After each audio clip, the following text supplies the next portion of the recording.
Everyone is part of a bigger story. It's a bigger story than you can imagine.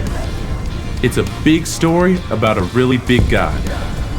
Discover the story that shows you the character of God.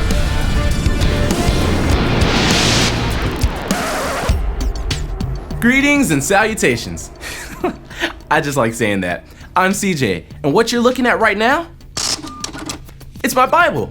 66 books that tell the story of how God created us and loves us so much that He made a way to rescue us. Because He loves us, we can show that love to others. In fact, one of the most amazing ways we can show people what God's love looks like is by working together. That's cooperation. And I've got 4 stories right here that paint a big picture about how you can do more together than you can do alone. We get started in the second book of the Bible, Exodus. God wants to give His people, the Israelites, a special place to meet with Him and worship Him. But they're living in the desert. The plans God has given them are amazing, huge. The place will have room for a lot of people, but it can be packed up like a tent too. Seriously big job. That's why God doesn't just tell one master builder to get it done. No, God gives different skills and talents to a whole lot of people. And when they all get in gear and work together, something incredible comes out of it. Let's slide back just a few chapters to Exodus 17. Here, Moses and the Israelites face an enemy who wants to wipe them out. Moses knows he's got to hold the staff God gave him high for the Israelites to win. So first thing in the morning, Moses climbs a hill to look down on the battle and gets in a good gimme 10 position. Well, he's holding the staff too. By lunchtime, his arms start to feel like cooked spaghetti.